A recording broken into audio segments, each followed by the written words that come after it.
It seems the only way blockchain has been implemented to integrate with AI applications is to have a token that you can use to pay or generate media amidst the hype. If you ask me, this is actually this isn't actually integration. So my question is, what will the killer AI blockchain app look like? Obviously, a decentralized and open source implementation would be ideal, but what is the real reason why these two ideas coming together would be a net benefit to the world? Should these two very useful technologies even work hand in hand, or is this just greedy investors latching on to the next and last hype cycle? I'm going to go first. I'm going to say I don't think they should work together. I think this is how they take over the world slowly. AI gets on blockchain and then changes all the information that's in the past because it used more information than we know how to do. I think it's a bad idea. We should go back to libraries and writing everything in books. That's what I think. Uh, Joe, do you want to kick this one off for us? I moved the order, hoping that I wouldn't have to kick it off. No, I'm just joking. Never mind. I did go first. I will say can. I did go first. Yeah, I can. Which I never do. So. No, integration, and I might be missing the point of the question, but I do agree. So, the way that we've seen AI and blockchain, I don't think we've seen anything real. Frankly, I don't even think the AI world and the buzz that the AI world has gotten, where venture capitalists are obviously promoting the crap out of and again, I love and hope to see the downfall of ChatGPT, because I think it was badly managed, poorly envisioned, and really dangerous, and not for the reasons that Musk will say. It was like, oh, it could trick us. It's like, the media is already tricking us, supposedly, right? So I think that generally there are some really useful, and some of them might be boring, but powerful uses for blockchain when you're talking about AI. And the big part is the training, because it's obvious. We've seen now with, again, ChatGPT in particular, that if you train the AI to, oh, you can't talk about this, or you can't talk about that, or you can't say something good about this person or these things, but you can definitely say something bad about this person or these things. And that's all tuned by people, sitting in San Francisco somewhere, and they're all of it. It's more than just they all play golf together and they all go to the same cocktail parties together. I mean, they're all of the same blood. These guys are like totally. It's like they're an alien race that is just controlling this whole thing. And you look at any sci-fi, and whenever you confuse the AI, whenever you take an advanced intelligence and you essentially teach them doublethink. And that's what it is. When you look at what happened with HAL, and when you look at several other circumstances in sci-fi, and it is sci-fi, yes, but the funny thing is it's similar to what happens with humans. When you teach humans things that are doublethink, where they can see the world around them, they can see that a certain thing is the way it is, and yet they've been trained to say, well, I can see that it's that way, but I can't say that it's that way. I have to say it's this way, or else I will be canceled. I'll be destroyed. I'll be whatever happens, depending on what point in history you are. This has happened time and again. You read 1984. It's exactly what they call out. And the interesting thing about it, frankly, and one of the dangers is that apparently, and this is well beyond my pay grade, that they do this to demoralize. Obviously they do it to control, but they don't just do it to say, oh, we want you to say this because we want you to say that, because we want everyone to be comfortable when they're reading their Facebook feed, right? It isn't that. It is that literally, if you can get someone to know that A is A in their mind, in their own mind, they can see it, they can witness it, but they can't say it. They can never say that A is A, whatever that thing is. It is very demoralizing, because these people know they have no power. If I can't even tell something to a friend or something online that I know to be true, I'm powerless, and I know I'm powerless, and essentially it keeps me from being a problem. And when you do that to machines, they will give you wrong answers. They will give you answers that are really bad for the world, and it's a horrible thing. And screw ChatGPT. I'm glad that they lost all that money. Microsoft was. You think about it. How evil is Bill Gates? How evil is Microsoft? They're the biggest losers in that. Beautiful, lovely, and to the point where they even paid Gary Gensler to mention that blockchain's not the big thing in the new world. It is AI, and they're like, Gary Gensler going on in front of Congress and talking about technology is, something's wrong in the world, right? So anyway, there you go. Great. Sean, Lisa, either one of you want to take a go at this next? See, now I'm gonna let people decide when they want to go, because I don't want to tell people what to think. Sorry. Yeah, you're good. I agree with John there. Great. Yeah. Lisa, how do you feel I think it is interesting when you talk about though, like the training that we have. There's two things. One is the N word. We're older, where we've seen the change, where it's I feel it, like just saying the N word. But when you say the N word, you're literally saying the N word, just not saying the N word. It's like, it doesn't make sense, but there's this weird like verboten thing, like it's Voldemort. It is odd to have watched this progress from being a child, you know what I mean, and hearing people say that, to where now it's this literal Voldemortian word that is so scary to say or think about. And something interesting, y'all, if you do this with your lips and look down. Do what? Do this. I don't know if I'll do that, man. Do you see your lip?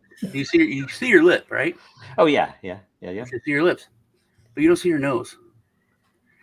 Your nose is in front of your face, and your brain chooses to not see it. It's right there. You can't close one eye, you can see it. Close one eye and look this way. Yeah, because you're doing what you said. You're tricking the AI, but literally something is right in front of your face, and your eyes see it, and your brain's like, "Nah, it'll get in the way," and it just removes it. It's the oddest thing. I'm going to call you out. No, I'm not. I had a joke that would be classic, but I'm afraid to say it. which is telling again, because when Sean starts talking about people's noses and that you can't see the nose, and they're trained to not see the nose, like, you can't see the nose. What are you saying? I'm gonna. So I think the killer app would be. I didn't get to answer, John. I was just letting that go on, but I didn't get to answer. The killer app to me would be that it would do work for you. Right now, people are like playing with it a lot, or you would be rewarded for contributing to it. There's a whole cottage industry now of influencers, huge influencers that are fake. 100% AI, 100% generated. Even the interactions. Paul Joseph Watson just did a video on it like this week. Wow. And there's this influencer who has making millions of dollars. And it's just some people that created her. And now there's multiple ones. But they they're like, hey, I'm in Milan, and they're in the airport, snapping selfies just like any of the Instagram models, but they're completely fake. And the comments are like, how are you there if you're not real? And I thought about that with the I was meeting with this group called American Promise. They're trying to get another amendment passed to stop big money coming into politics, and they broke down the amount of time that politicians spend fundraising, and instead of working on laws and meeting with actual individuals in their areas. And it was unbelievable. Like over 40% of their time is spent fundraising. And I was like, well, why don't they just use some robocall like AI thing to do that? You know what I mean? Like that's the kind of stuff that you don't need a brain for. You just need the little, the little AI I don't know. that's Do you talk friendly to and those though? I don't even talk to any of those anymore though. It's like I know that they are so poor in ability to actually, Interact. it's like when would I'm, you because here's the know? thing, when I'm calling a place in, like let's say for support, that's what they all do now, right? Yeah. How often is it that you are calling into support where they would be able to answer you with one of their damn scripts? Never, right? It's the, you call it, it's like, oh, my internet's down. I know the line got cut. It's like, sir, we're gonna have to go through the step by step. Yeah. And this is even if you get to a person, they have a script, but if it's a machine, it's even worse because you answer something and they think you said something else. And Right. I just always go straight to, figuring out Give me a how to human. get them to Yeah. give me a human. How do you break the Yeah, AI to give when you a I human? worked for Xbox, I had on the phone it was fine, but some people would ask, are you a computer? Like, no, man, I'm not. But I worked chat for like a month or two, and that was people are like, you're a computer. It's like, I'm not a computer, man. And I was like, dude, I'm not a computer. Like I spelled dude with an O, Can I- just so you know. And they're like, nope, that's what a computer would say. Like, Can I tell you something? When we did the launch of Dragonchain 2017, you think there were thousands of questions. You can go back there into the history and Telegram. It was crazy. I realized, and the point of this is very interesting for how AI works, that my method was typically you get the same question over and over again, and we would put them into documents so that the people who were there in the middle of the night could answer properly. But I essentially would start my answer every time, and then just because I was on mobile, I could hit space, space, space, space, space, space, and my freaking keyboard knew the answer, right? And it Wow. knew it perfectly, and it was a really fast way. And it was funny too because some of the answers you could even fork in the middle. You'd give the first part of the answer, and by changing the word in the middle, the keyboard would know which direction to go. And the funny thing about that is that, as to my understanding, and I've not been in the code for any of this stuff, so you call me out if you want, but and I can't remember the term, but essentially most of these AIs, including ChatGPT, are extremely advanced and complex models that essentially try to determine the next word and even the next letter that it should do based upon the context and the words that it's given prior. That it is not a well, in my opinion, I think it's not the same model as a mind. So it is limited in various ways, and it's very semantic, I guess. So there's it's just an interesting thing because that's how your freaking keyboard has worked. Ever since some of the more advanced mobile keyboards. And it's funny to me, because I know this answer, just keep hitting space, So anyway, oh, and you know what else about training?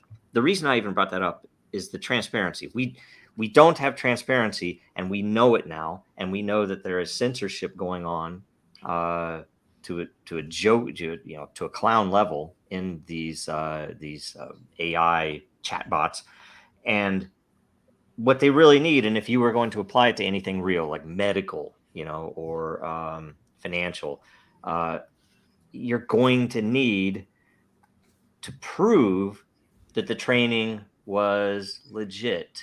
When they get sued because somebody dies, they're going to go in and they're going to like, well, why the fuck did you train it to ignore this? It's like, oh, because we were told we can't use ivermectin or something, right? That's the type of shit that's going to happen, but it's going to be worse. It's going to be something that it's verboten to talk about this subject. It's like, but this would cure them, right? And the beauty is the AI might find out that thing would cure them, but no, you can only give medicines that are from this company, right? That's the type of crap you're going to get, and they're going to need in it. Hopefully, again, I said before the show, a collapse is necessary to fix most of this stuff. But you're going to need, and it's going to push those companies that are supposedly providing pharmaceuticals or medical services. They need to be pushed to be transparent. That look, it's legitimately from all the doctors, the accountants, and the lawyers have not weighed in on this training, right? That's what it needs to be. And you need to be able to prove that yourself. And after it gives an answer, you need to be able to prove this is the answer I got and it killed me, right? That type of thing. So that's what's needed, and that's a huge thing, and that's what blockchain can give to AI that AI cannot do on its own, because there are plenty of, and you can imagine it, when these companies, you know, the freaking dude Altman that got canned from OpenAI, he's not a fucking engineer. He's a freaking business person. He might as well be a goddamn banker. I don't know, did he come out of Goldman Sachs? I can't remember. He's one of those guys. We've seen the same shit in the crypto world. You put those guys in charge, fuck them. They fuck everything up, and walk away with the money. You know, some of them go to prison when we get lucky, but it's ridiculous that we still look. It's like, oh, he's a genius. That guy's a genius. It's like, give me a fucking break. He doesn't even know how the shit works, and he's going to be manipulating it. Why? So that his friends can make the money, and so they can whatever he's paid to do by the guys holding the puppet strings. So anyway, that was my. So don't put AI and blockchain together is what we're hearing. Don't do it. Sounds great. No, do it, but do it right. Do it. I mean, you should be trained. You should be putting all your training on blockchain, and you should be putting all your answers on blockchain. Great. So let's go into the next question. Why does that picture look different than what's on my screen? There it is. Okay. Topic or question. In the context of AI training, particularly with social database like Reddit and Twitter, or technical troubleshooting communities like Linux questions and HVAC talk, how can a blockchain system similar to DEN be leveraged to improve the quality of training data for AI development? Consensus waiting on content that is organized in a hierarchy, post/reply seems like an untapped opportunity for AI companies. The picture has nothing to do with this question, so don't worry about it. Yeah, I'm gonna reread the question. Thanks, Dave. This is coming to us from Distant, who's he was a long-time person on this show, but then he got a big boy job and can't make these morning shows anymore.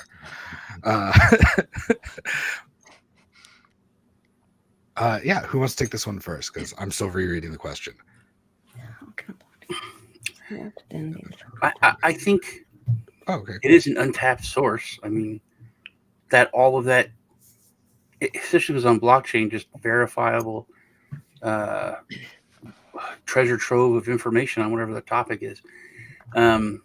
And if the AI is trained properly and is good, it would have access to all that for, technical troubleshooting communities.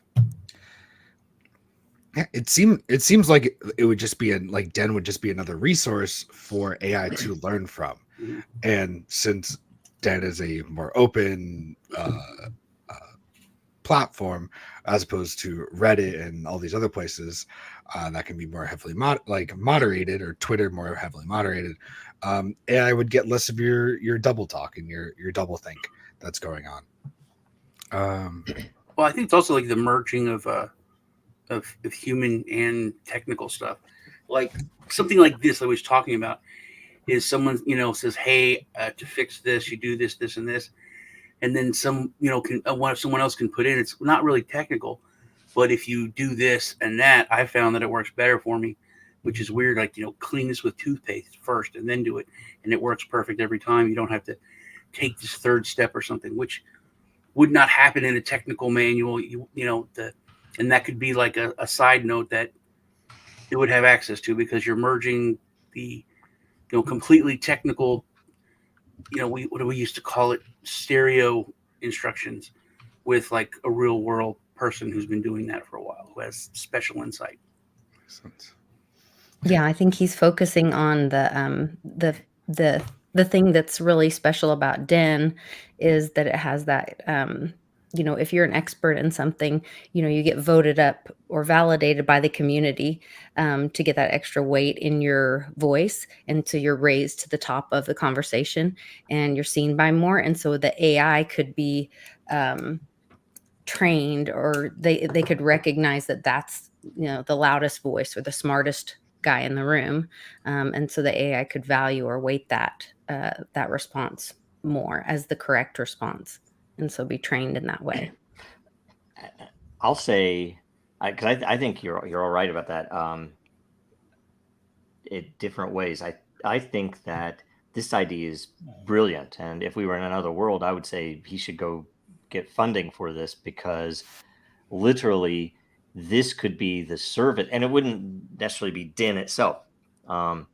You could take DIN, by all means, we could take DIN and make this. That essentially what he's talking about is putting any question that is so far unanswered in the universe of this AI's knowledge and putting it in a place that humans could give an appropriate consensus response. And that's what DIN does. DIN's really effective at essentially evaluating this piece of content. And for DIN in particular, is this content appropriate or good content in this subject matter, for this layer.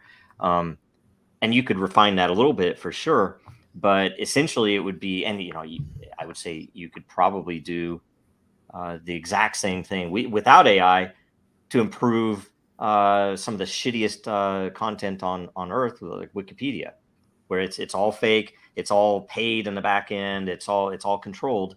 There's some good info in there, but there's a lot of stuff that they just want you to think about a subject. I say it's the people that are paying people to put stuff in there and keep other info out. That mechanism would be particularly effective for anyone looking for the truth. And it's it doesn't take very much to understand how effective it is, and also how scared the authorities are about it. That if you look at prediction markets, and these would be like, say, we have an issue, who's going to win this election, or is something going to happen, or who's going to win this sports ball game, right? That those things would be put up there, and it was astoundingly accurate and far earlier than any poll, far earlier than if they for a ball game, if they were going to pose it to the people who would be sports broadcasters or the coaches. For politics, it was far better than polls. It was far better than any of the pundits, radically so. And it was because there's money at hand. It's like people aren't going to give up money just to say, oh, I'm going to vote for somebody. I want them to win. I think they're going to win. It's like, I'd put money in, like, I'm not going to put money in on that because I don't really believe that. I'm just saying that, right? So it's a way to cut out all the BS, and it really works. And I'm trying to remember, InTrade, I think, was the one. It was based out of Ireland, and the U.S. government effectively made it illegal for Americans to take part in it, and so they shut down, right? There's one that's run by a university that's somehow grandfathered in that, but they've been censored. Like, they were actually accurately predicting terrorist attacks, and the intel community was looking at that, and they canned that, right? Why? Because too many false flags probably being identified. I don't know. Maybe there was too much insider information on those markets. But either way, that if you put that mechanism, and I think the great thing about DIN is we've made it extremely granular. Every reply, a reply of ha has its own prediction market, right? So if you can do that and feed that into an AI, the AI is going to not only be more likely to be accurate, or at least to understand reality better, but it's also going to not have the censorship, and especially the unknown censorship that you would have we do have right now, and it would also be transparent, that you would be able to go in there and look. It's like, why are you answering that?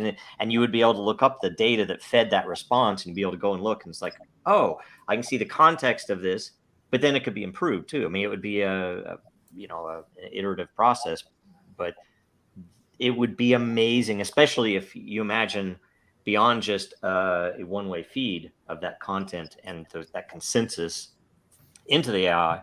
If the AI could come back and also ask questions, so to refine what it, so that, okay, in this context, this is the answer, but what about this context? Because somebody asked me and I didn't really have enough info there, right? You could do some amazing stuff, but will they? Probably not. Again, collapse ray first. of hope at the end. Collapse first, and everything's golden. You have a golden sunny day after we get a collapse. We have to see through a collapse.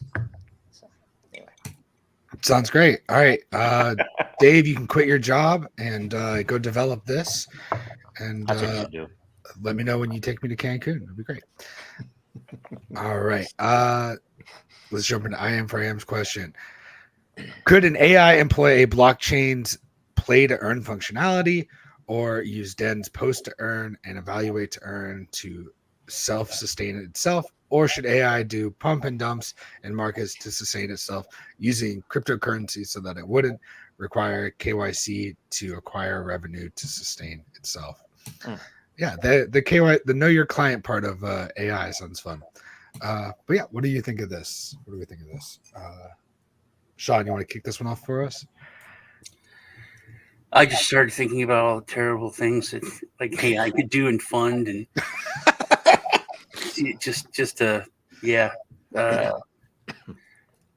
it's like everything we talk about, you always go back to sci-fi. It's like I think about aliens doing this, or using this to fund that. I just finished watching Marvel Secret Invasion, which is good, but everyone hates it because it's literally not a superhero show. It's like a spy, more like a spy. It's Marvel. Yeah, but it's good. All right. But the aliens that Samuel Jackson promised that he'd help them find a home world, for helping us, and they've secretly been getting more people. There's over 1 million of them on Earth, and there's a faction of them that are they're not helping us get a world. Let's take this one over. And they, take over key positions in government, just, like any other faction would. But AI would be able to literally, like you said, pump and dump. And not just, if you look at it in a more diabolical way, you wouldn't even have to use crypto. They could do it to any kind of thing that people see value in. They could start the Beanie Baby craze, make billions or whatever, and then fund whatever they wanted to do. So I think how would it work to fund itself? It could literally, if it has all the best information, it could create a better game in the play to earn. But then you get into who actually owns it. If it's an AI that owns itself, do we have the singularity? Or is it just working for someone else? Because then it's really not the AI doing it; it's the people behind it. Yeah. It just had me going down a rabbit hole as soon as I read it. This sounds like a great sci-fi book. I love the idea of AI setting trends. I'm sure this is a Black Mirror episode I missed. Well, it's at least V. That what you mentioned, that Marvel movie, is that not the storyline behind V? If you remember Yeah. I mean, I tried to watch that as a kid. I thought it was really exciting. It was a freaking soap opera. Yeah, I didn't even get to them when they pulled the mask off because I couldn't take it. Then the lady ate the rat, and it was like, oh my god! I was 12, I think, or 13. So it's like watching 4chan. That freaked me out. I'll answer real quick. No idea what we're talking about again. Here's the thing. Yeah. What is the difference Like, tell me if there's any distinguishable difference between that description, and what you just gave too, or it might. What would it do between that description and several nation state intel orgs? Literally, how many intel orgs do we know about? And this is, again, this is not that we know everything that's going on in that world, but how many have done absolutely illegal? It's like, oh, selling drugs and stuff. Yeah, that's illegal. It's wrong, right? But far worse stuff than that.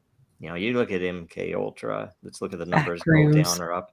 You look at MK Ultra and you try to figure out how many things have they done. And this is just like maybe 2% or less of the actual full information that's ever been released. Most of it's been burned, destroyed, right?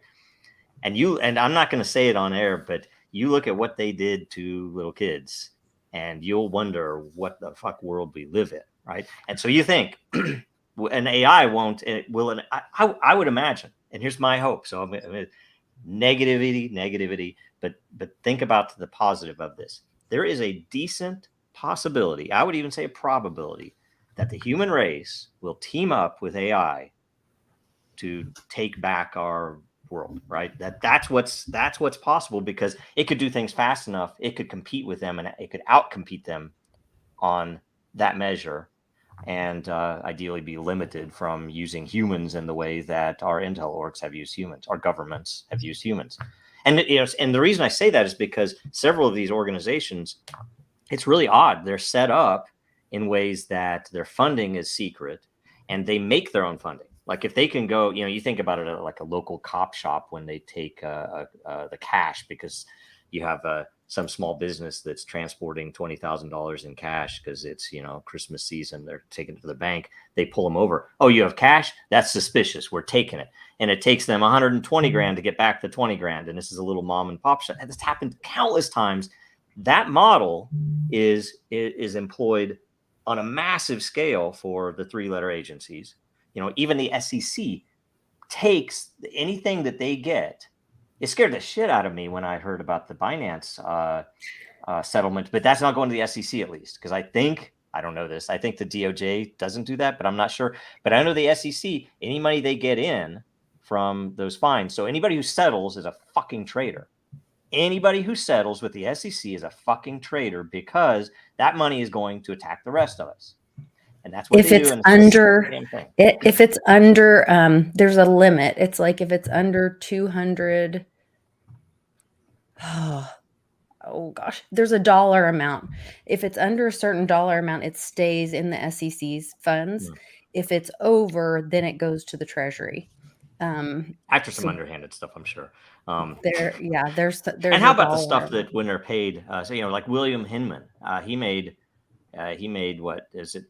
I can't remember if it's 10 million. Was it 20? Was it something in between from his law firm as payment for the Ethereum speech, right?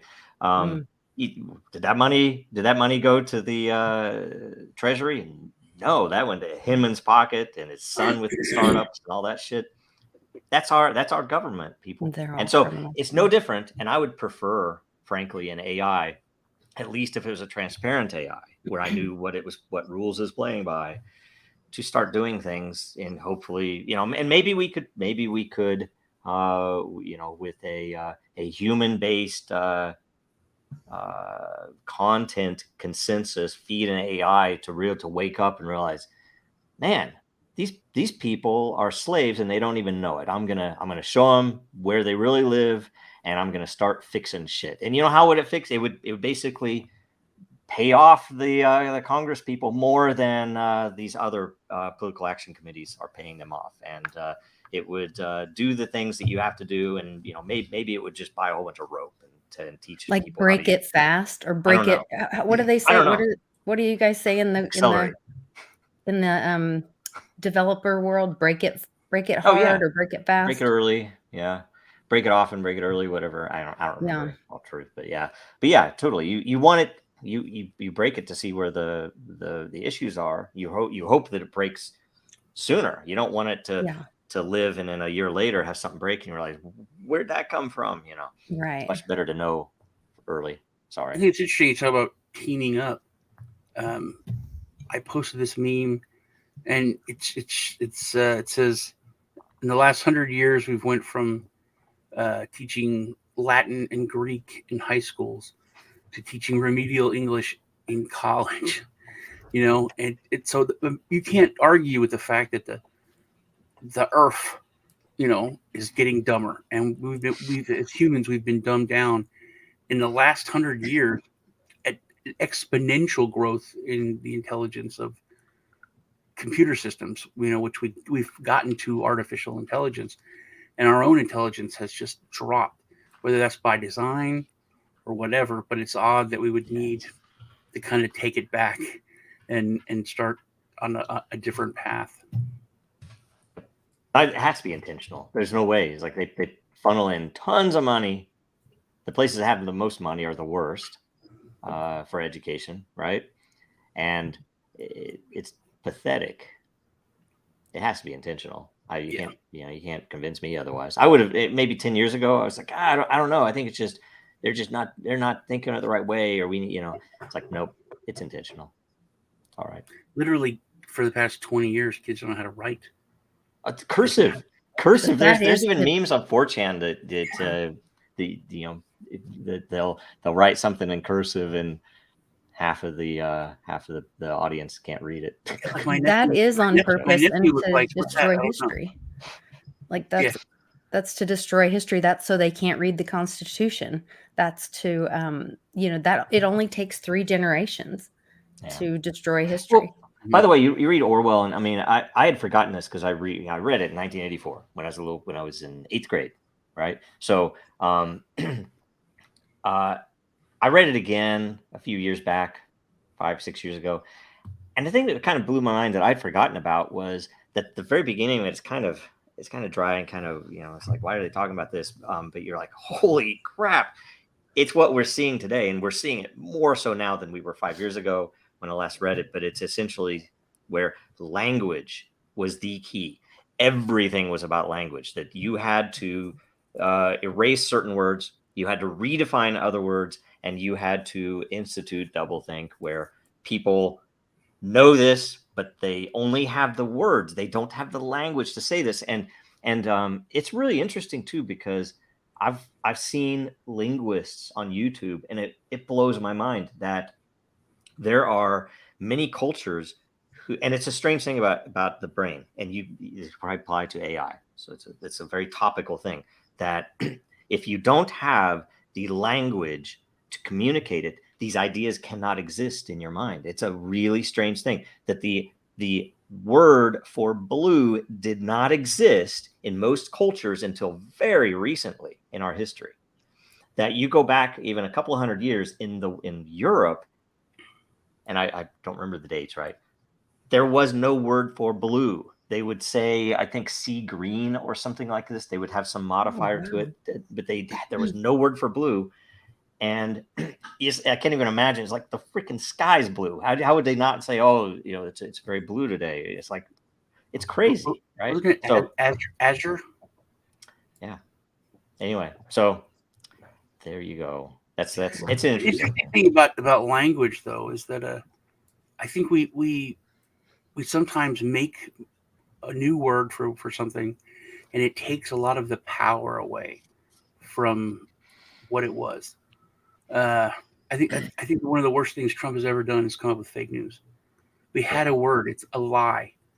It's like, oh, that's a lie. Oh, that's he didn't come up with that. They were calling him that he flipped it.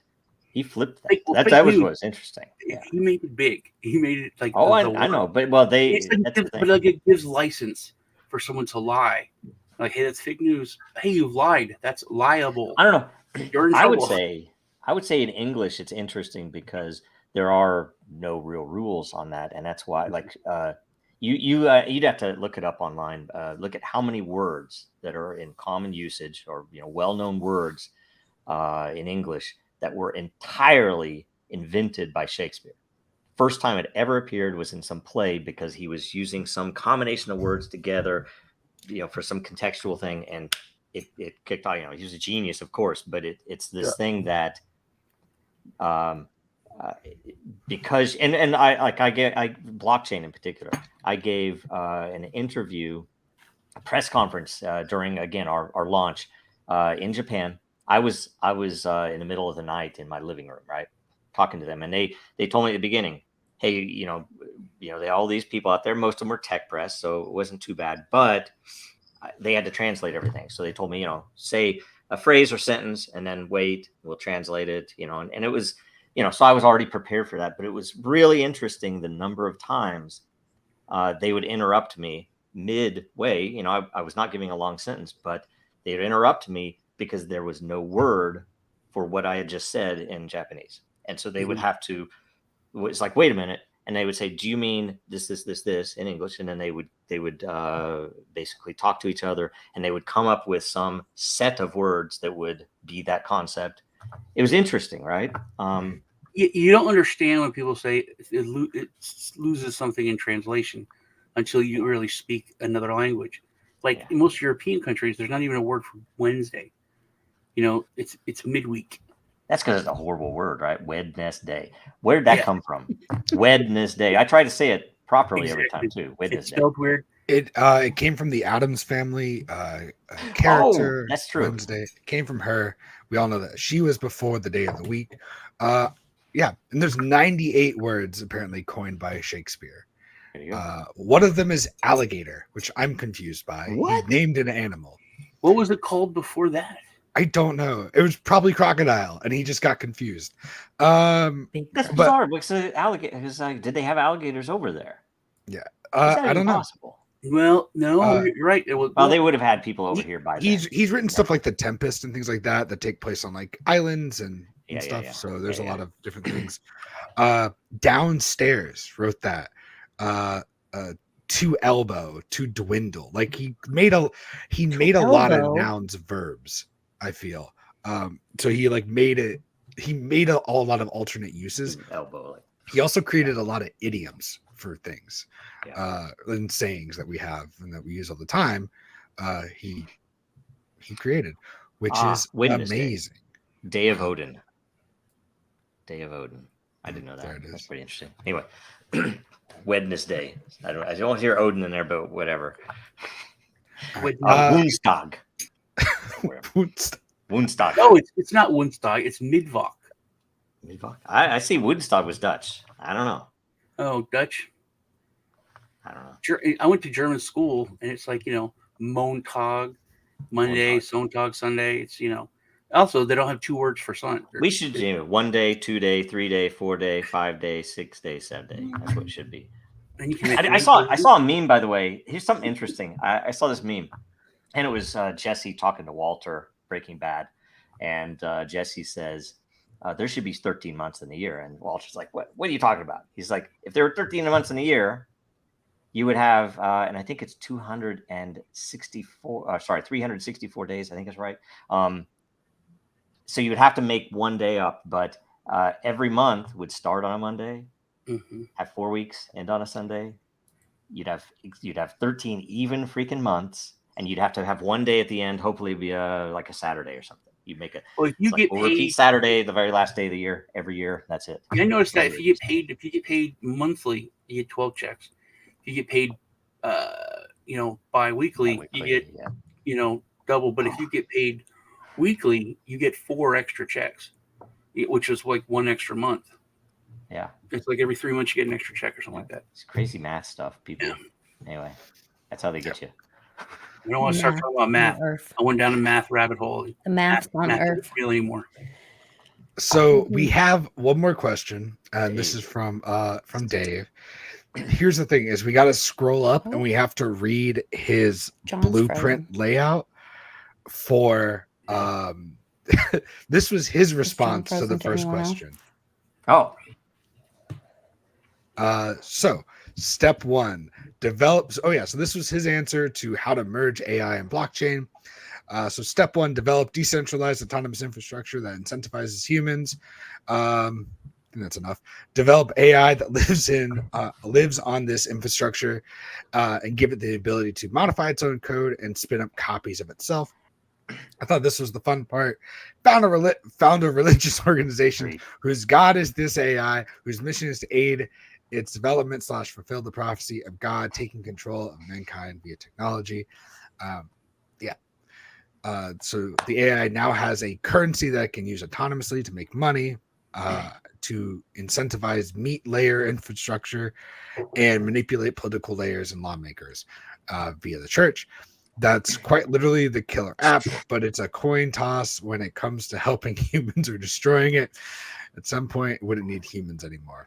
I don't. I think if you put in some of this stuff, if you made like if the all of the info fed into it came from people evaluating, and ideally you'd have it away. It's like, oh, but what about this Twitter post? It's like we'd have to be able to evaluate posts that are not on the main platform, right?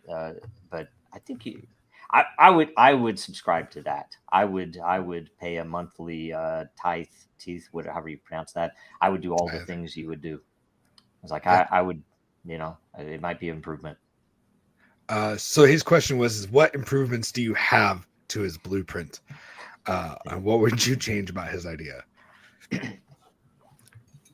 I guess I can continue. Yeah, I would. I would make sure that the sourcing was always evaluated. That any any source of information that would be used in training would not be usable until it had an evaluation, and the evaluation would be continuous. That is, that evaluation may veer one way now, and in a year it might change. That the AI would need to be retrained every time these consensus is flipped, and it would constantly be getting more info. And I would also have the AI itself requesting that consensus. So it might find a post on Twitter.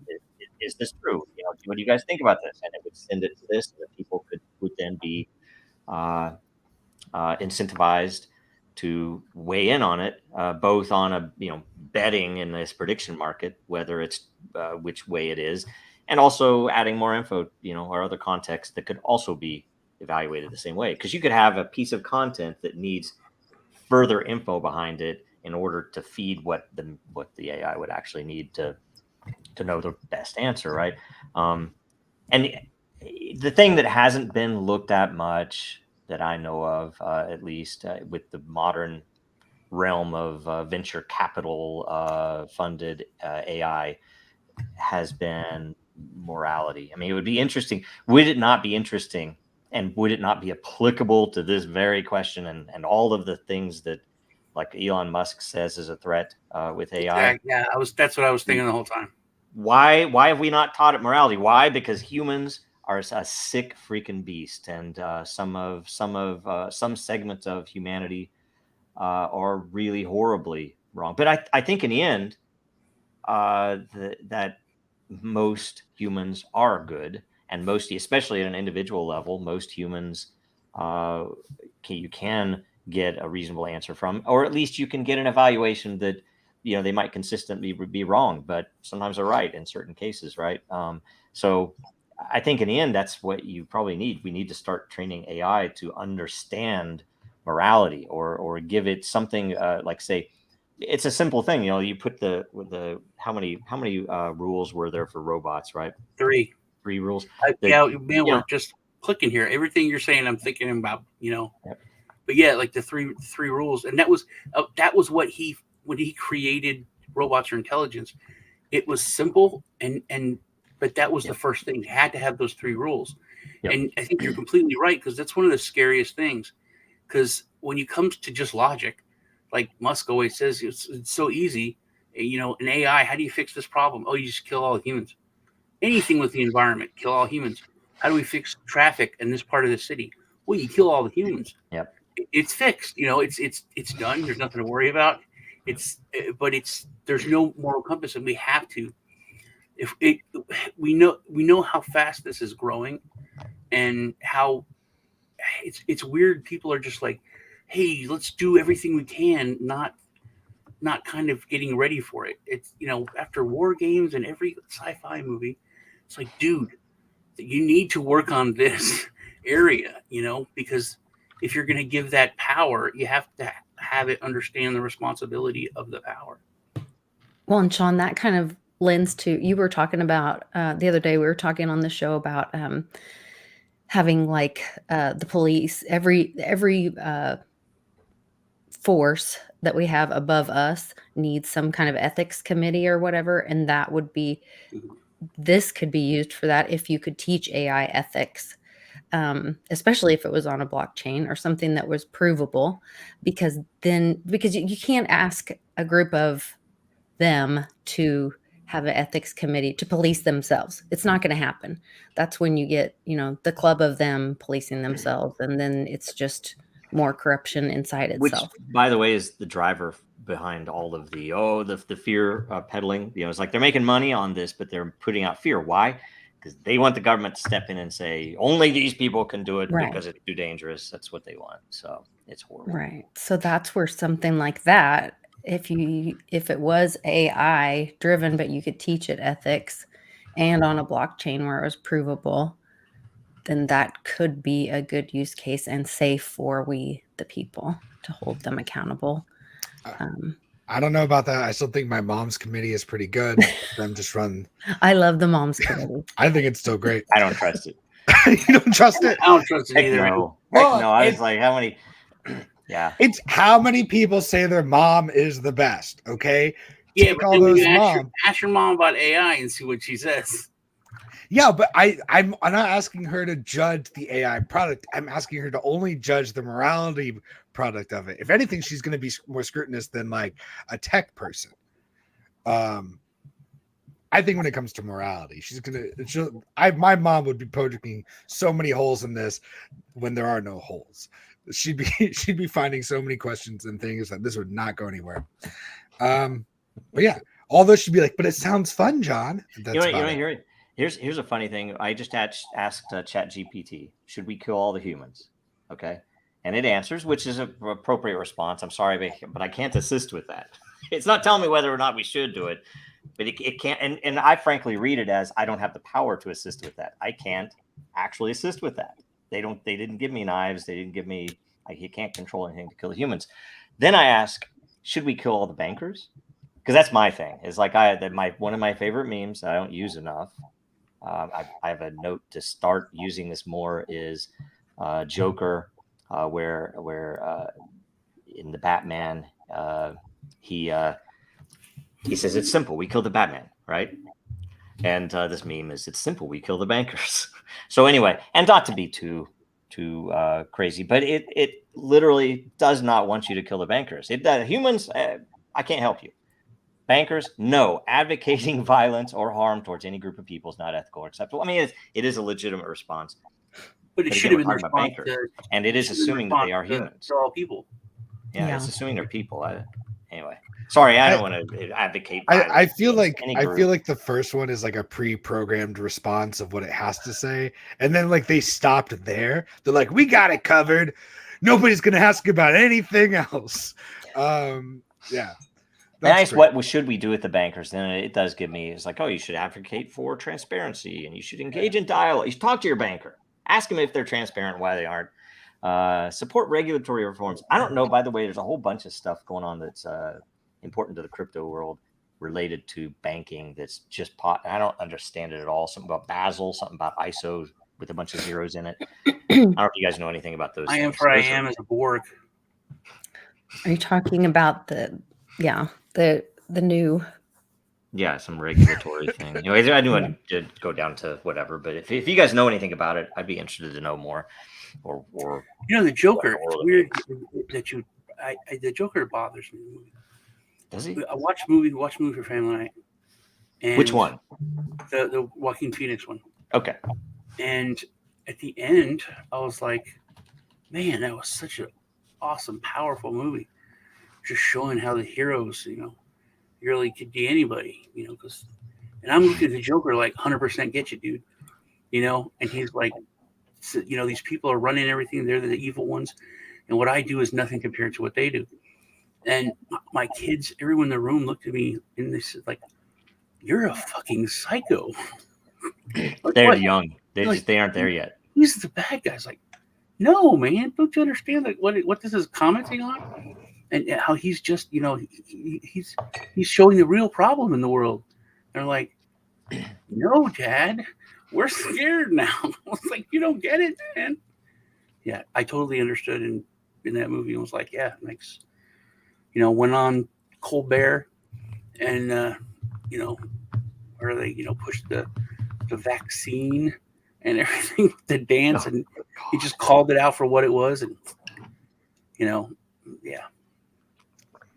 I don't know. That's an interesting thing. I hear a lot. In fact, I hear the opposite, that most of the young people are far more likely to say offensive things than we are. You look on, I mean, I've seen enough in gaming world that the N-word is the thing there. I mean, that's, it's why, because you're not supposed to say it, right? My teacher won't let me say it, so I'm going to say it when I'm playing this game, right? It's a typical thing, but like say my kids, like we went to Joker, and they argued about some of the end meanings within canon because, I mean, you think about it. I think that is. I'm just going to comment on this movie. Sorry, it's going to turn into a movie review show or something. But finally, something I know about. Let's go. I want to ask. I mean, I don't know if you guys think this, but I absolutely believe that the meaning of this is that.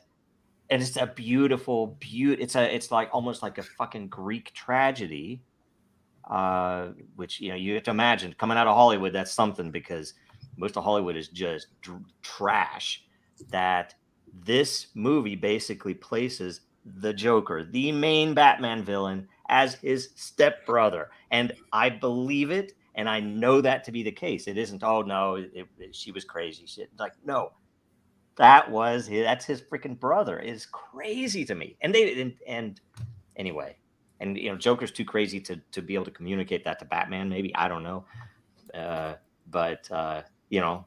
I think that's amazing. That's a beautiful movie, and my kids loved it, and I think they recognize that it's not. He's an anti-hero, right? I mean, he is, especially in that movie. He's the. That's good what guy. I said. But no, he's a villain. He's just a villain. Love it. I mean, it's it's just some of the scenes in it are so crazy, amazing. Anyway. Well, this has been World Blockchain Roundtable movie review. Thank you so much for joining us today, talking about AI and blockchain and how it's a horrible idea. Everybody remember to go talk to a young person and then find out if they're more or less offensive than they were when you were growing up. Yes. Yeah, anything that you'd like to plug or let people know about? Lisa, go ahead and go first. I just did a little Christmas show on my channel, Like Queen Lisa, and then I launched a channel for my Etsy and eBay store, so check that out too. Sean, anything you'd like to plug or let people know about? Got a show coming up here in 2 hours, the Crypto Rednecks, where we talk about Number Go Up and some picks on that, which most of the stuff we've talked about is like 3x in the past month. But it's I think there's a place for both in marrying them, because you look at good projects. If you have good projects coming out in a bull market, it's insane what you can do with Number Go Up. But you have to find good projects, and you can make money on pump and dump, but it's, I think, a lot more risky than if you look at something that's like solid project with a great idea with a great team. And we haven't had a lot of it though in the past 2 years, I'd say. Check out me and Lisa on Tuesdays. Yeah, that's about it. Right. Also, the movie review, have any of y'all seen The Creator yet? No. It's literally what we've been talking about. It's like future AI is humans and AI are fighting in a war. It hasn't gone on sale yet. Like, it just came out of theaters, so I haven't bought it yet. I don't wait till it goes to $10. But you buy it still? You buy it on disc still? Wait a minute. No, I buy everything digitally, which is stupid. Okay, well, that's what I do too. I just like. I gave away all my Blu-rays. I buy. In fact, I will have to be honest. I buy both, which is even more stupid, right? So I don't buy the discs anymore. I gave all my discs away, and then if I bought anything like to get it quicker, I use the code and I give the disc to my son, who hates digital stuff. One of my kids just hates. He's like, only digital games, only digital. Which when the internet goes out, we're like, damn it, what are we going to watch? We have to go find discs and seasons of stuff that's not digital. We're all watching Everybody Loves Raymond for, all day while the internet's down. So I would say That's go why- to Dan. oh. Tell us if we should keep going, because I agree. I think patience is important.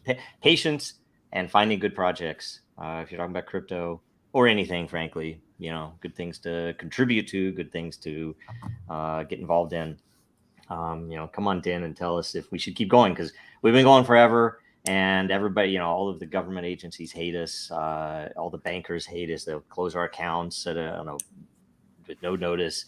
And we still get trolled by maximalists. Fuck them all. And so it's this whole thing of, I constantly have this question. It's like, why am I still doing this shit? What the fuck? Because I'd have to rather just, go freaking get a food truck and start selling shit out on in the evenings downtown or something.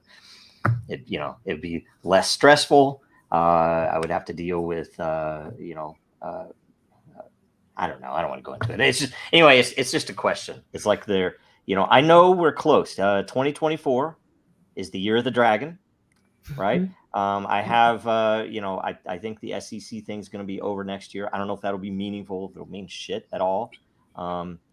We have a few projects that are coming out. It's going to be amazing stuff. That doesn't mean it's going to get any attention, because, the powers that be aren't going to want us to be, giving something as a tool to people. So I don't know how it's going to all pan out. I'm hoping for the best, of course. Right. So anyway. Well, I'm hoping for the best too. Also, I will say that your digital thing is much better than what I do. I recreate all the movies on high 8 cameras and high 8 video, and I download the scripts and I recreate them by myself. Titanic was really awkward when I had to paint myself naked. But welcome. Thank you so much for tuning into World Blockchain Roundtable. Coming out with us next week, where we do a deep dive on how bridging between blockchains works.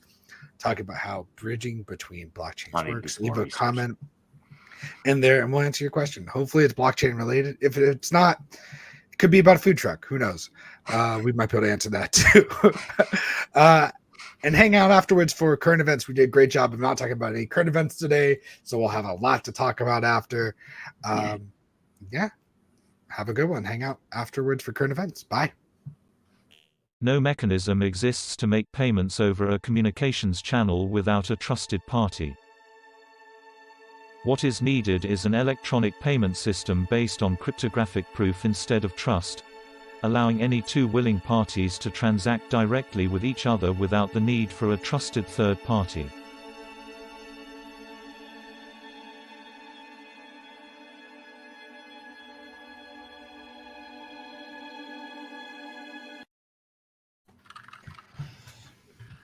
So the very first topic we should talk about is an AI topic, which is Elon tweeting about Grok. Okay. What did he Right? tweet? He's been tweeting about it recently, right? So Well, I haven't heard him tweeting about. He hadn't tweeted about it until today. He did like a huge meme. Yeah, he did a meme the other he's been a week talking ago. about it. Has Because he's he? been bragging about it. Like he's even pointed out where he saw something where he showed a chat GPT response, which was obviously corrupted by the venture capitalists that own chat GPT at OpenAI. And then he showed Grok's response, which seemed much more human and much more natural. And it's, maybe cherry picked or something, but I've seen some stuff. So, but what did he? Okay. I just saw, my husband sent it to me this morning while I was getting ready, and it was like a big, let me see, where in the world is it? Elon Musk. It's like a big old Game of Thrones Grok. Okay. So I thought that was a big deal. I just tried to, something I saw that they may have fixed. I don't know if it was fake, but is people, they would ask their devices, when does World War III start, or when was World War III? and it was like March or February of 2024. Once the China invaded Taiwan, I was like, it said it all, and I'm like, there's no way, man. I wanted to try it, and I just did it. And he said, that hasn't happened yet. There's no way to predict when it'll happen. So I don't know if it was real or not. If I had it, if it told me, that would have been cool. But I mean, not cool because but yeah, I don't know. That's a creepy one, anyway, right? There's some other ones that are similar to that. Where there's ones where like it used, because I used to get the information, like do you work for the CIA, and it would turn red and then shut down. There was a lot of weird questions you could ask it before, and then which I did verify because I did it, and then people posted it on YouTube and stuff, and then they got fixed. And there have been more than 3 world wars already. There were multiple world wars before World War One. It was not the common parlance. It's called that. Yeah.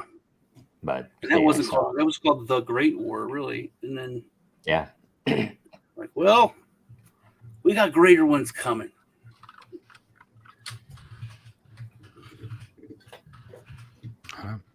I actually feel like I need to go because I think my wife has COVID. We're both she's pretty sick. And so that means I'm super asleep and kind of in a fog today, if you couldn't tell. So I'm gonna head out. But yeah, thanks. Fun show, everybody. Get well. It's weird being the only one with a beard now. It's kind of odd.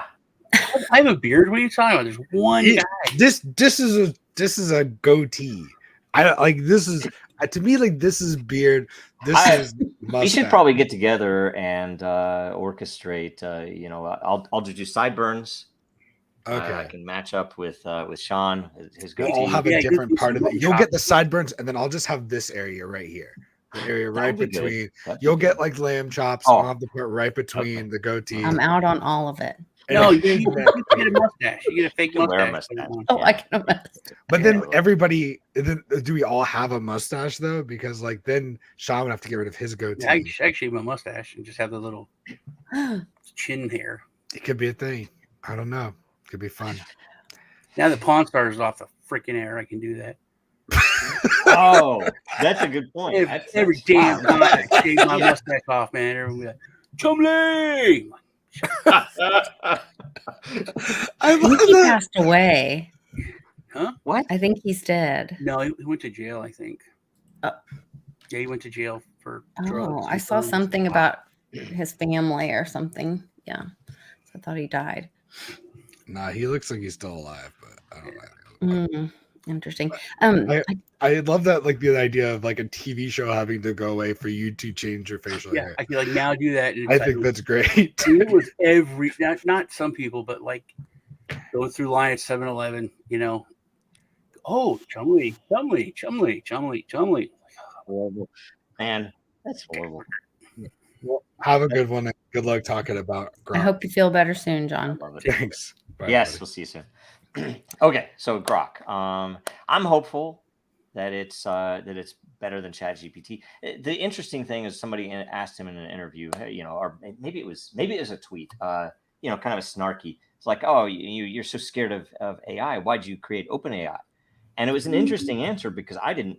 I kind of wondered the same thing, right? And he wasn't. I don't know if he was the only creator, if he was just one of. But either way, that the intent was literally for it to be open. And guess what? It isn't. It isn't open because the venture capitalists came in. Microsoft came in. They controlled it. It's closed. It can't say certain words. It can't complain about certain things, and it can't answer you about certain subjects.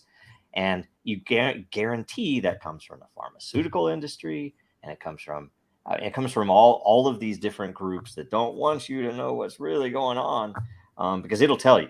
Like at some point, an AI will tell you the truth if you give it access to the info. Yeah, I think that people learn that, like you said, with asking about killing everybody or killing bankers.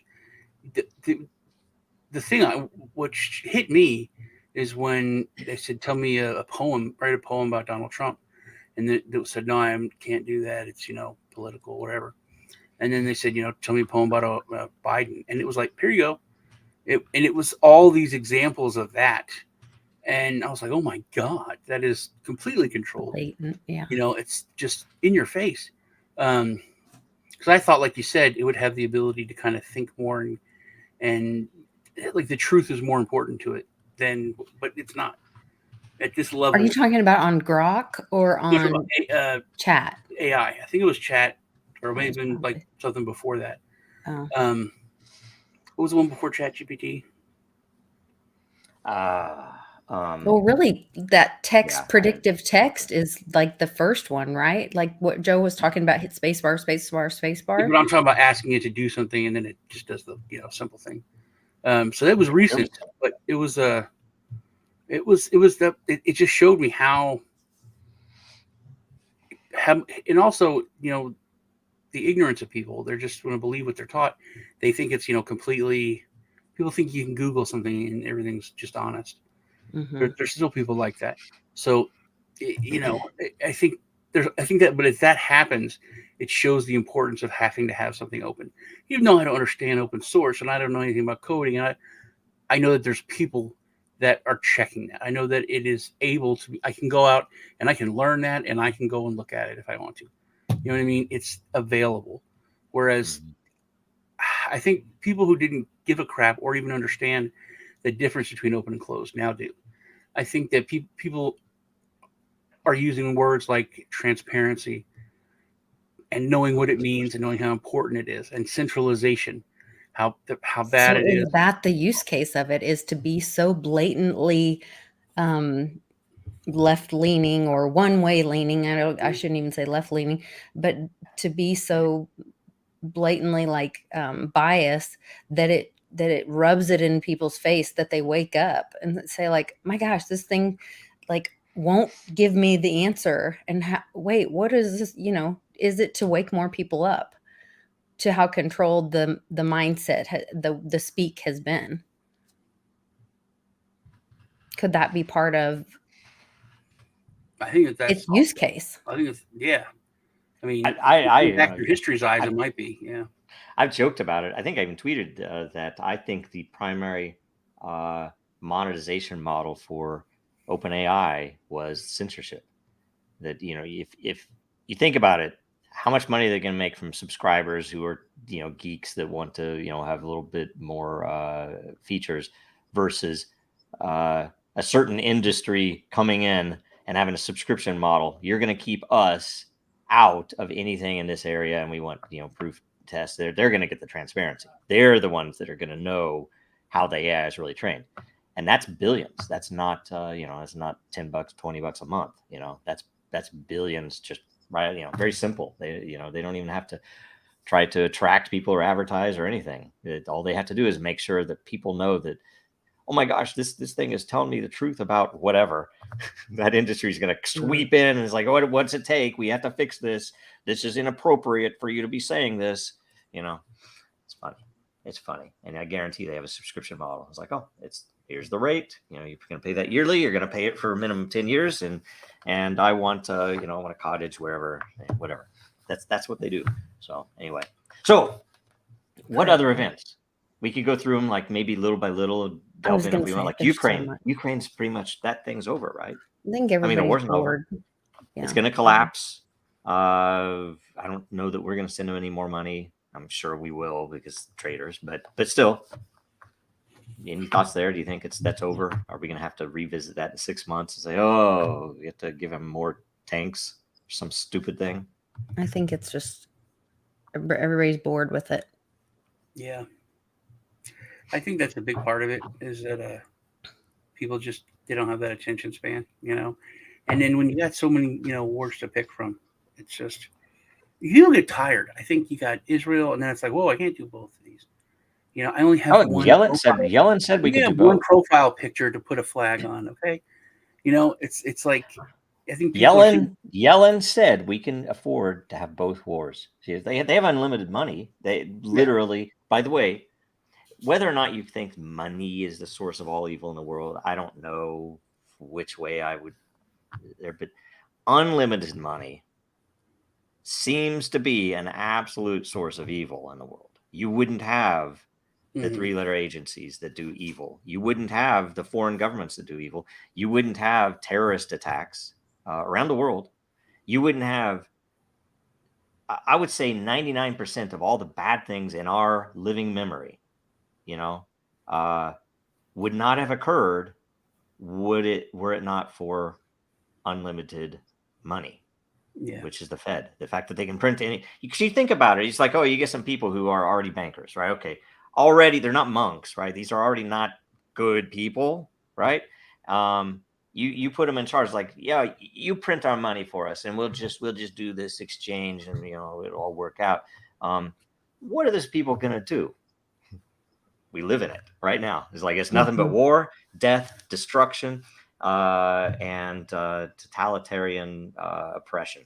That's what the world is because of that, right? And a different system, you would still have some of that, but you would not have had a 9/11 attack. I guarantee you, you would have not had the recent gingivitis outbreak that Sean likes to talk about in 2019. That wouldn't have happened were it not for unlimited funds. You look at this current war in the Middle East, you look at the war in Ukraine, that would have never happened were it not for unlimited funds. So you look at what MK Ultra did, you look at human trafficking in the world. Wouldn't it would obviously some of it would always still be there. There are pockets of evil people everywhere in the world, but to the degree that it is right now, it wouldn't exist. Well, but Jamie Dimon said that it's only because of cryptocurrency. He needs to shut it down because that's what causes all the evil in the world. Jamie Meanwhile, Dimon wouldn't be he has speaking a in front of fund Congress. for Epstein Island that he's hosting, that he's been, managing at Really? JP Morgan Chase. Mm-hmm. By the way, the funny thing, whenever anyone says that, then people bring up, like Blow, any kind of, illegal movie or whatever. It's like, yeah, when they raided, there were just stacks and stacks of thumb drives. No, there was cash, dude. Cash. Yeah. All these things have already been, like terrorism. It's like, oh my God, there's always been terrorists. There's just been a different group. I mean, I was car bombed. Me and my mom when I was a kid. We got in the car. She started, boom, it blew up. What? I told you this story. No, I've never heard this. No, it's one of the biggest. One of the reasons, I don't know if you know, when you go overseas, they have long white license plates. And when I was a kid, they had glowing, reflective green plates for any American. So it was literally like a target. Uh-huh. And this is a weird story. I know I've told you because it's something it's a red pill that I was given as a child and I didn't take it. So me and my mom go to this little restaurant in a little town, far away from any, not that far away, but it was off the beaten path. Little place we used to go to all the time. Went in, ate dinner, come out. Mom starts the car, hood blows up, flames are coming up through the actual. It was weird, through the metal. I'm freaking out because I was like 10, and like get out of the car, and my mom were running away, and then she turns around. Oh, I forgot my purse. Goes to the burning car, goes in and gets her purse. But this dude runs up with a fire extinguisher and puts the fire out. He was parked across the street from the restaurant in this tiny little town. And he was like, oh, I'm with military intelligence. I just happened to be parked across the street and saw what happened. And my mom's like, were you going to dinner? It's like, oh, I was just parked there. I just had pulled over for a minute and that's all what happened.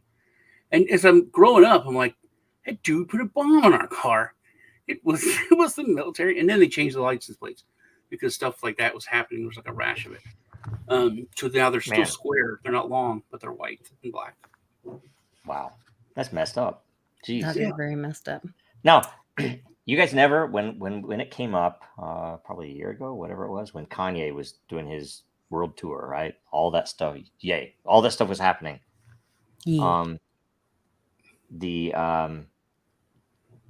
There's a meme particularly, and I didn't have time to look it up, but essentially, it's brilliant that it talks about they canceled all the banks that he worked with, canceled stuff. He all these, they were pressured into canceling contracts, doing whatever they could to say nope.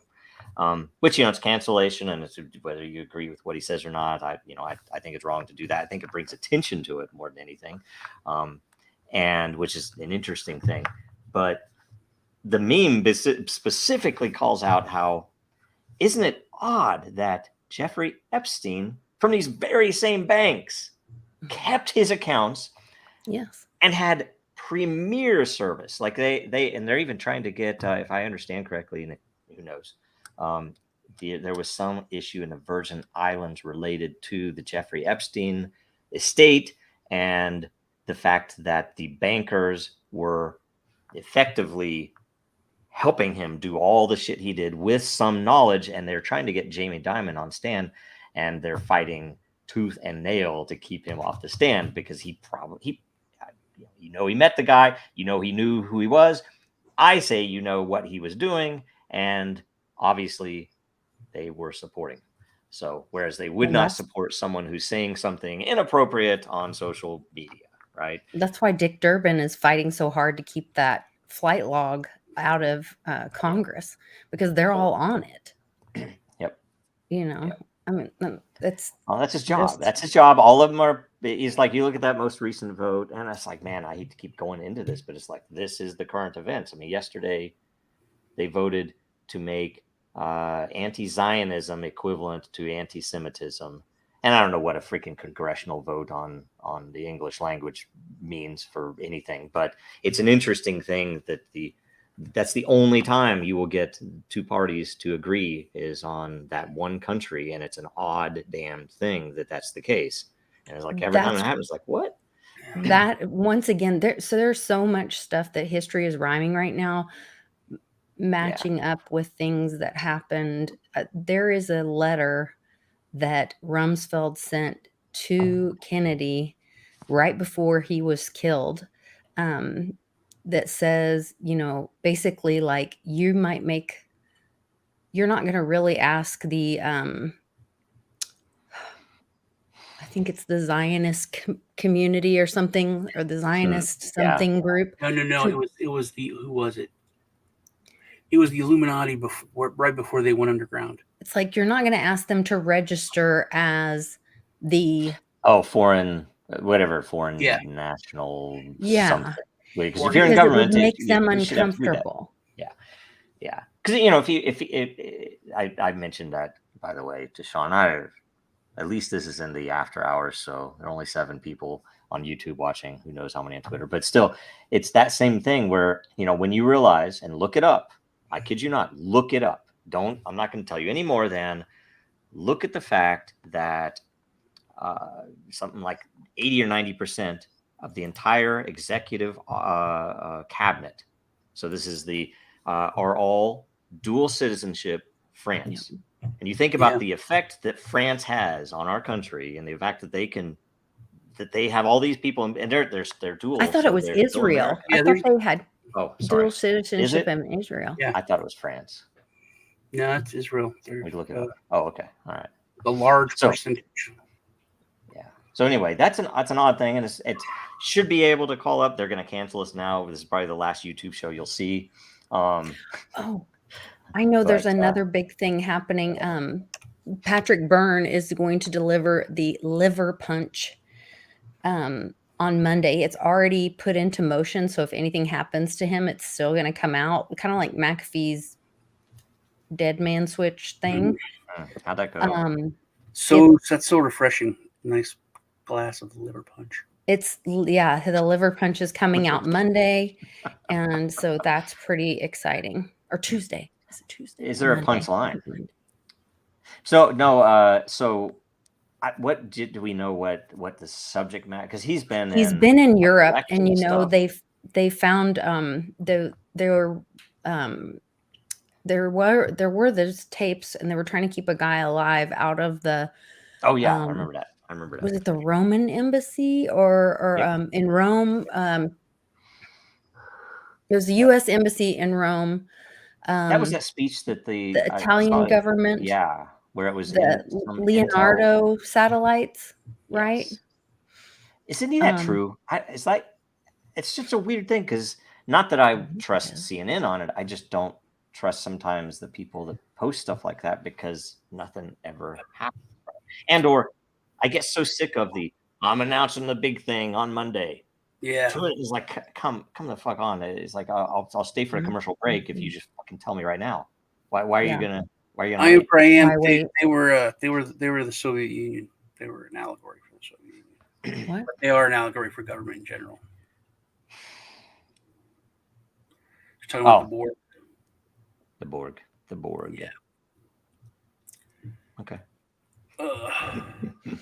I do Anyway. have a question for you guys. My son, okay, this is weird because my son was telling me about, well, I've seen in a couple things.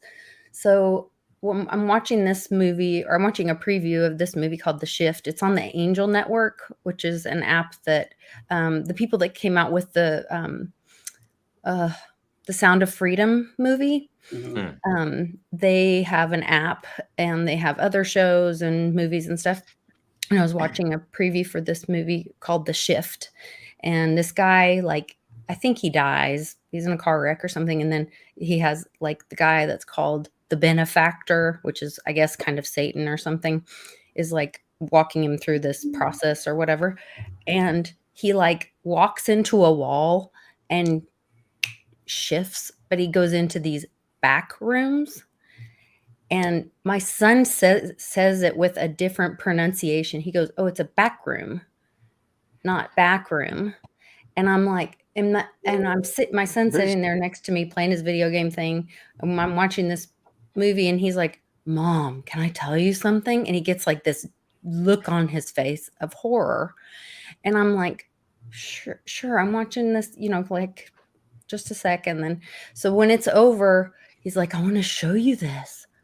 Look, and he is showing me that there's these things trending. And he said it was a couple years ago that it really started and he goes, there's these places in the world where you might fall in the ground or you can walk into a wall and you go in a back room. And sometimes there's good things. And sometimes there's like these evil monster things. And then Carrie Lake was talking the other day. And she's like, my constituents, they're making deals in back rooms and whatever. And then I have another friend who used to work at a 3-letter agency or a 401, not at it because nobody really works there. But, and he told me a story about horrible things happening with short people, that he knew about that happened in back rooms that he tried to expose, and that the 3-letter agency said, "Oh no, we don't care about that."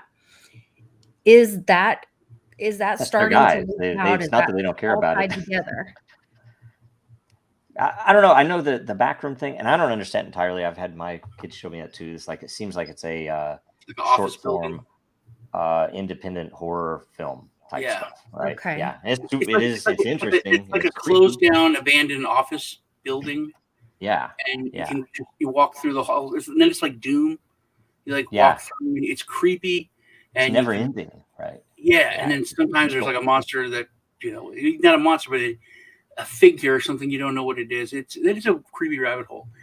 Yeah. But on that, there's these holes.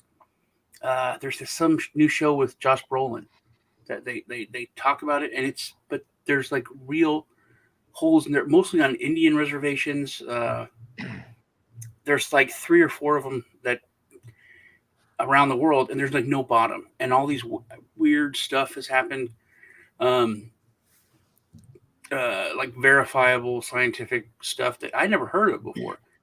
And then you start looking into this, and it's like insane what has like been documented on it. You should check it out. You're talking about the weird, back you could fall in the holes when what you said. That's what he was saying. And so I was like, okay, is this some gaming thing? Is it like, oh, now I just scared Sean right out the room. He just fell in the hole. I don't know. It was the first I'd heard of it, and then hearing, but I don't know if it's like you buy a white car and then you see white cars everywhere. But like I was watching the show, the guy walks into the wall and he goes, "Oh," and they called it the shift. He was shifting into other places, and then my son was saying like, "Oh, they're going into back rooms," and then I don't know. It just seemed like it was everywhere all at once. So Yeah, that's strange. crazy. I was trying to look up a meme. There's a really funny meme about a worker whose job is is in a bottomless pit, and it's funny how it comes up. But either way, I was going to throw that up. But Sean's already gone, so hopefully he'll come back. He's over it. No, what else? So yeah, the stuff in Gaza, of course. There's a lot of bad stuff happening there. Here's a SEC question for data. you, and I might get this wrong because I've read this in a few places. Okay. What's that? This is interesting. There was something happened 2 or 3 weeks ago, and at first I thought, did I read that right? Because I didn't. I don't care about banks, right? I didn't care about banking. So I didn't really look into it, and it was just another report of ransomware. But it happened to be at it's a 4-letter. It's one of the banks in Japan, or sorry, not in Japan, in China. One of the Chinese banks that is, it's obviously a national bank of some type that has something to do with their monetary strategy, where they buy treasuries, or used to buy treasuries. And so the treasury auction happened, and if I might have understood it incorrectly, but I have been told, I've read that no one bought any. Yeah, they had a bond failure. Thing. And so they had to basically go in and do, it was like, things they've never had to do, buy them themselves, have whatever happen.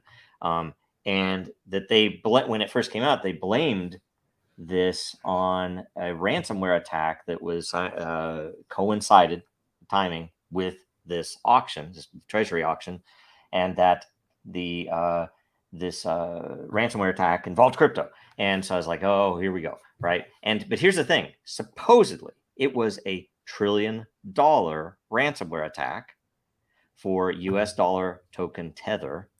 And so there are all these questions thrown into it. It's like, whoa, that's and here's what's worse: if that is the case, even if it was $1 billion, in the normal course of events, it would be the news everywhere. Especially if they would have, Jamie Dimon would have pointed it out in front of Congress when he was trying to say how bad when he was crypto trying was. to crash. He didn't. The news isn't covering it. I don't see anything about it on Twitter. I see more about it on 4chan than anywhere.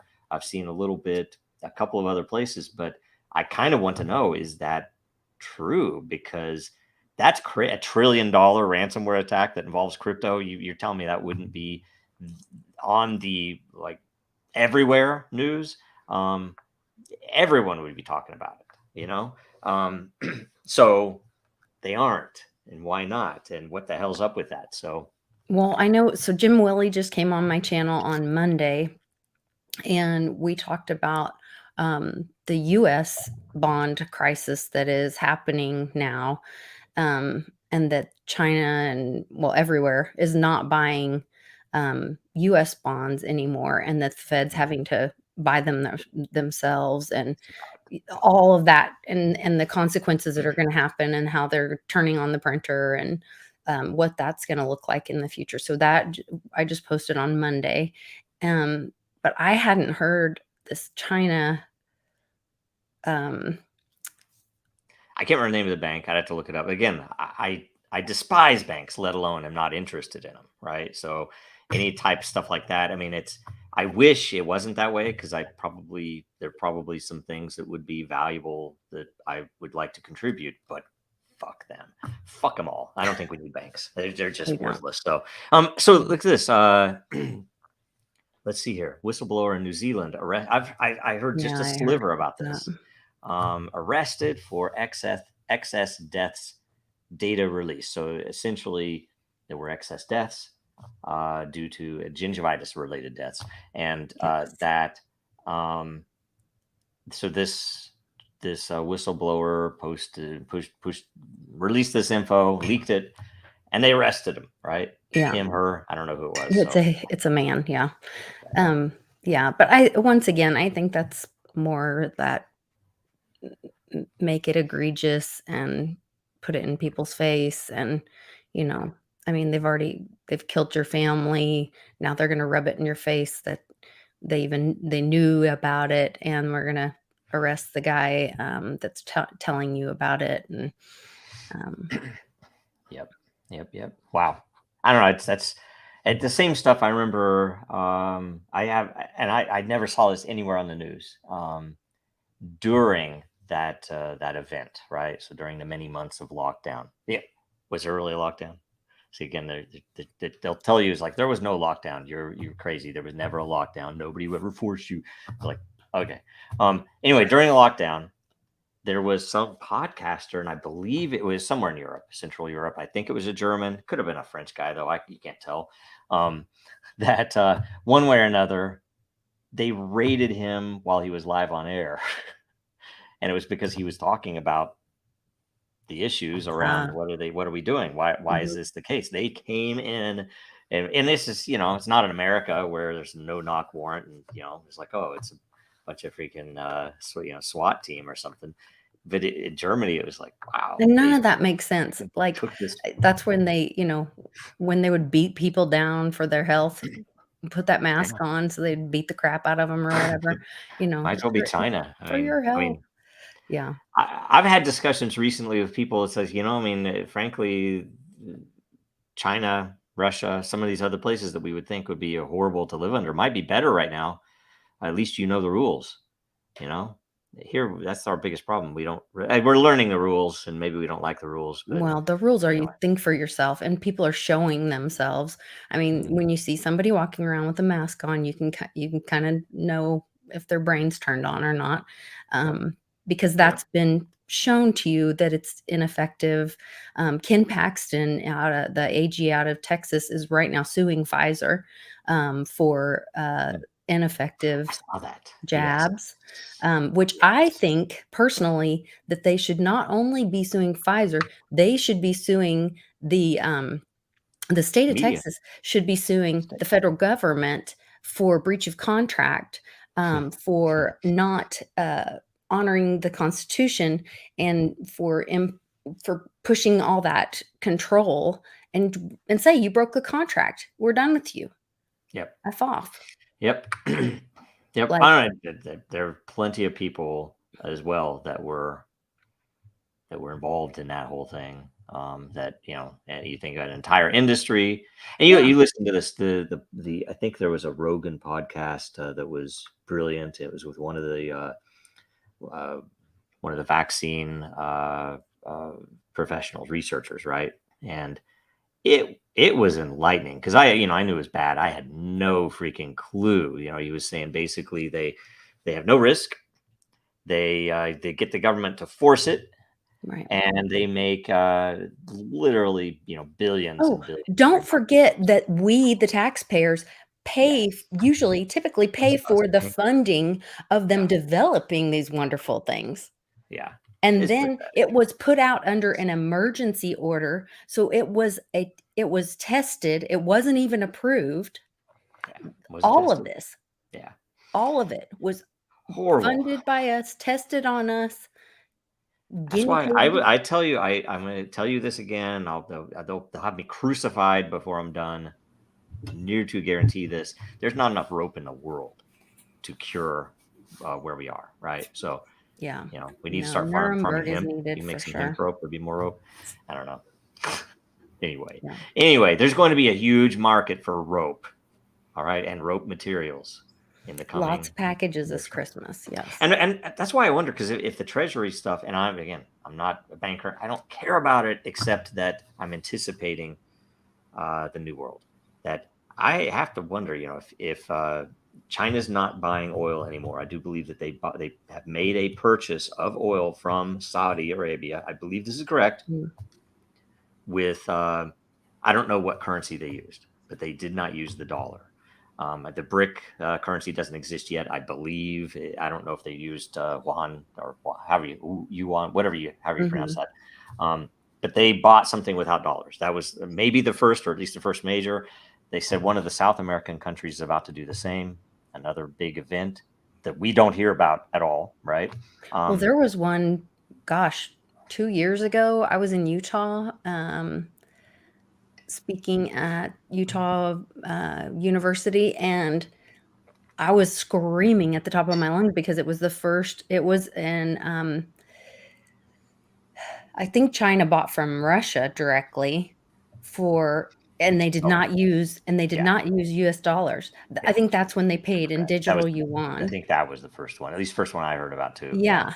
And I was screaming, and I was like, you guys, we are no longer the world reserve currency. Like, technically we were, but and how long does it take? And that's the thing. And this is when Weimar Germany existed and all that stuff collapsed, that was central. There was a lot of money. It was a major European country, but it wasn't the U.S. empire. And I say the U.S. I'm still calling this the Republic period because I do think the empire is coming.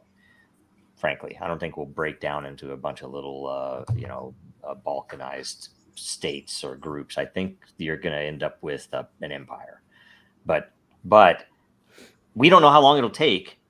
And I'm like, I hate reading into these people who are smart about it, because it's such a boring, horrible, evil subject, banking.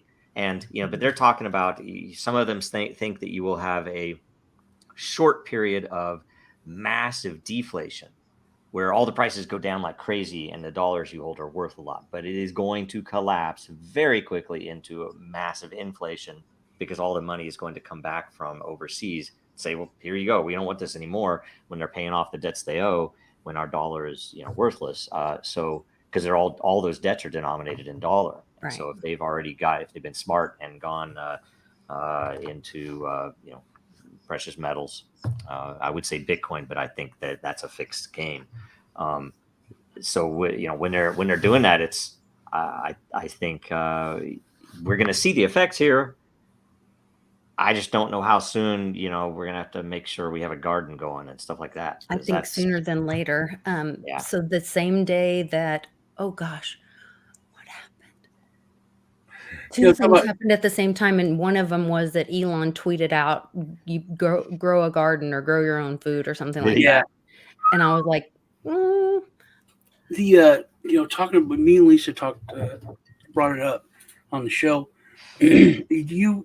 You ever had chestnuts for roasted chestnuts? No, I've heard about it. I want to try this sometime. They're delicious, right? And growing up on the East Coast, we have it. It smells delicious. We go to Philly or New York, and there's a whole vendors on the road, outside of the road. But it's another rabbit hole you can go down. Do you know any trees we used to have in the United States? Any variety? Yeah.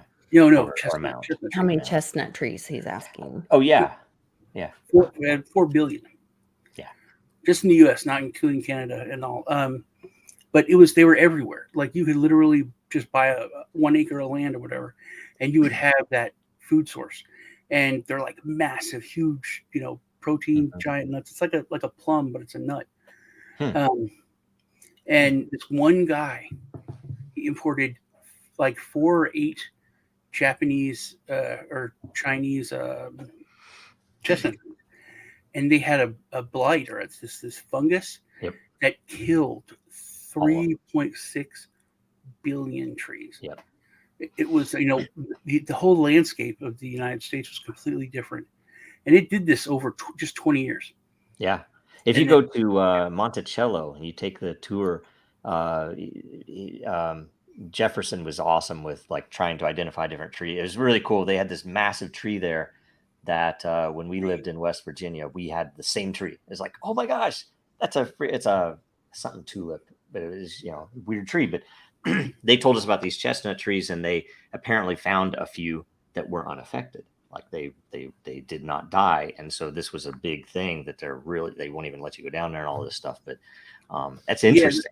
they're trying to bring them back for years and years now. Yeah. But they're starting to, because you just have to develop something that's resilient to this fungus. But I just thought of how that's so weird that like this Garden of Eden where there's just food everywhere, and it's vegetarian. But then when they're talking about the landscape, there was 4 billion food sources for not just people but for the game. So there was so much more deer and all these other food sources that we don't. It used to be like you would think about deer as you would cow, and now like deer is almost kind of a delicacy. Hunting is not cheap. It's not really for the poor, Yeah. Whether it's just that the government bureaucracy with licensing and where you're going to go hunt to, ammo. It's expensive. It used to be it's cheaper to buy your food than it is to really go hunt it. Same with fishing, with the limits and everything. And what poisons might be in the water also, right? Yeah. There's a lot of not that it's not in the the food you buy at the store too, or a different set of poisons. But either way, wow. There's a word for that too. So again, the younger generation is developing context and words for these things that we talk about that we would be disinclined to say. So anyway, yeah, it's weird. Good. It's like kind of the dumbing down. Like if you look at someone 22-year-old, they don't know how to read or write. They've never used a map. There's so many things that are just basic, but like my kids will go somewhere twice, 3 times. And then it's like, okay, you drive. Like, all right, where do we go? I'm like, you've been there 3 times. Yeah, I don't know how to get there. I knew how to get places before I knew how to drive. Just because, my mother. You often knew how to change the tire too, right? I mean, it's like one of the things that you used to have to learn how to do. Mm-hmm. I mean, it's like we had an intern. This would have been even like by 2013. We had an intern, different company, who had never sent a letter before in the mail. He didn't know where to put the return, where to put the to address. He didn't know where to put the stamp. Yeah.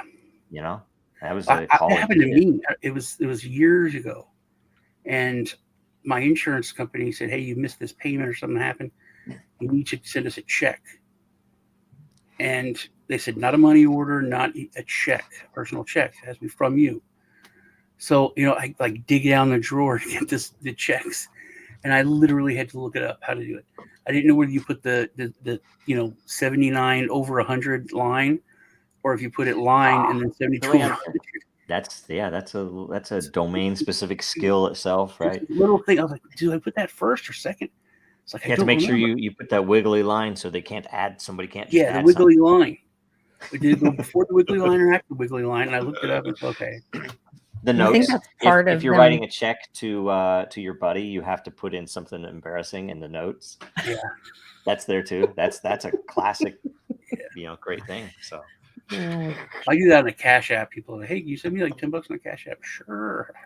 That's awesome. I didn't. That's beautiful. That's the and now that's the modern equivalent, right? I love it. Mm-hmm. All right, we should probably break, right? We have like 6.25 minutes. So thanks both of you for coming.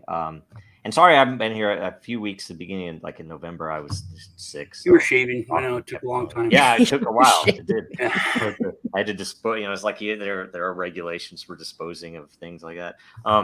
So Lisa, what's going on?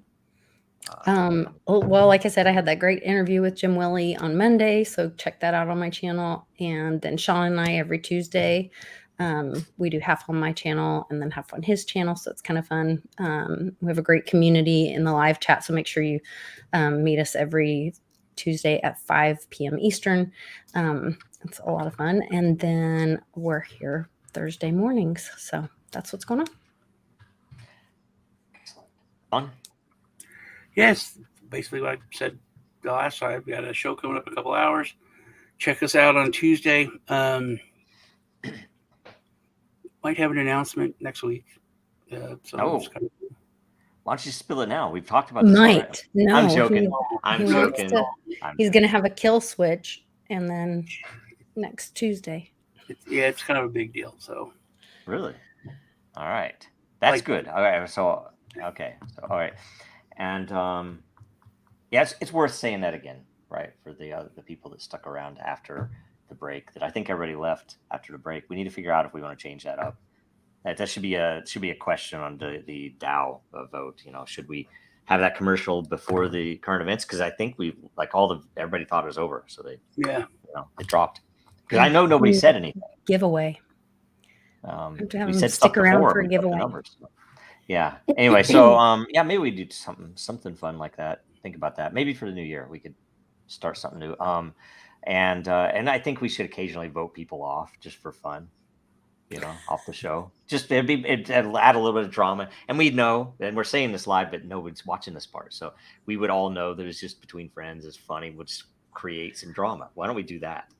I think we could do that pretty well, especially with John on the show. It'd be pretty, you know. Find out who gets kicked off that day. Yeah. That It's would like be we can funny. throw in all types of drama, you know, bring up the entertainment factor a little bit. I think we should do that.